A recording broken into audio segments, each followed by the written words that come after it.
Anytime the name Bong Joon-ho is brought up, my attention is immediately sucked into whatever conversation is about to be had. He's created some of the most beautiful, compelling, and genuinely audacious films throughout the past few decades, ultimately being recognized at the highest level for his craft by not only the Academy, but by many of his peers that no doubtably influenced and inspired much of his work. So it's with all of that praise for this magnificent creator that I unfortunately had to say that for the past year, I was not too excited for Mickey 17. The trailer just really did nothing to get me excited for it outside of the names that were attached both in front of and behind the camera. The visual style didn't look that interesting to me, and honestly, the premise just didn't sound that cool. Now, thankfully, I trusted in the creatives at hand and went in with as open of a mind as possible and was honestly pretty blown away. Thematically, Mickey 17 is incredibly rich and jam-packed from front to back, with commentary ranging from internal conflicts such as suppressed trauma or existential nihilism to more grander deconstructions of things that all of us can relate to within society, such as classism, even some of their not so subtle satirical breakdowns of political figures. That is undoubtedly one of the highlights of the film. While also doing an outstanding job illustrating such an intense combination of themes, Bong Joon-ho also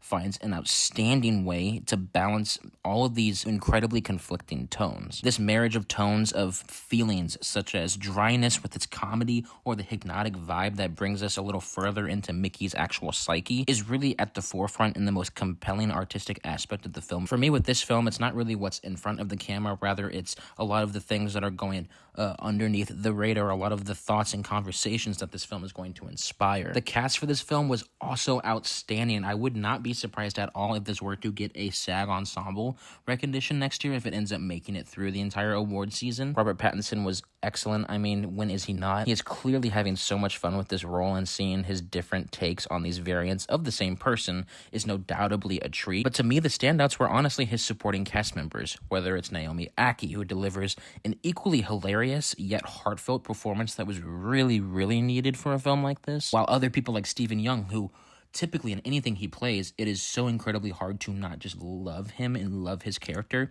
but he makes it so incredibly easy to genuinely hate him and wish the worst possible death on him. But honestly, the true icing on the cake is the over-the-top satirical performances from Mark Ruffalo and Toni Collette. The abundance of real-life parallels are all over the screen, and their performances never come off as lazy or disingenuous, or kind of like the way an SNL skit would be if they were to perform something like this. Pacing-wise, I felt like the film was on point. There never felt like there was a dull moment, nor was there a sense of just meandering. Everything both had an intense implication for the narrative and accentuated the thematic content. The longer flowing nature of the edit really gives the film a grandiose, almost epic feel to it, despite many of the actual sets and locations being more confined. Now, while I do think this is one of his more accessible films, it never felt for a second that Bong Joon-ho sacrificed any sort of vision or artistry in order to fit the bill of being more, quote, accessible, especially towards the end when we start to get a lot more of some hypnotic things happening. You could tell that he was definitely trying to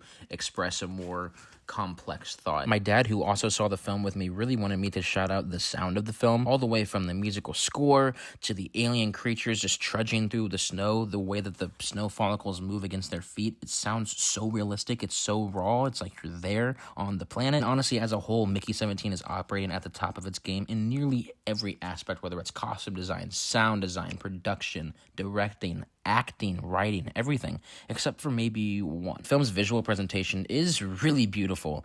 The construction of the sets, the blocking of the characters, the visual effects, both practical and CGI, and of course the color palette. But where my main issue with the film, or rather, I guess a piece that I was wishing was more exciting, was the cinematography. The film is shot rather rudimentary. It never takes me out of the story or experience, but it never brings me in the way that I kind of really wanted it to. A lot of that is definitely on the hands of the writing and the performances of the film. The cinematography just leaves me with more to be desired in that department. It felt like most of the interesting shots were those showing off the architecture of this Earth, or of the eventual spacecraft where a lot of the film does take place. It wasn't completely disappointing. I just wanted a little more. Now, as for awards awards prospects, because this is from an award-winning director, we at least have to talk about this for a little bit. I truly do hope that this lasts and it lingers within the minds of not only the film community, but those who are actually going to be casting their ballots come award season. I would totally be on board with an actor nomination for Robert Pattinson, supporting actress or actor for both Toni Collette and Steven Yeun. I think they gave the best supporting performances. Production design, visual effects, even an adapted screenplay or director would be acceptable to me as well. But of course, the big one, picture. Will it happen? I mean, who knows? I thought Dune 2 was one of the best films of the past 10 years, but it got lost in the sauce throughout the year, so hopefully it doesn't happen with Mickey 17. But yeah, that is my review for Mickey 17, guys. Overall, I think I'm going to give the film a solid 8 out of 10. This was a really nice surprise, and it is definitely my favorite film of the year so far. If you guys want to check out any of my other content, I do post a bunch of music stuff. If you did not know that, I play trumpet, I play piano, so there's a ton of covers here on the channel, both here and on my TikTok, which is my name, Nicholas Stout. But again, thank you guys so much for tuning in and giving me your undivided attention. I love each and every single one of you. Go see Mickey 17 and make up your own opinion, and I'll see you in the next one.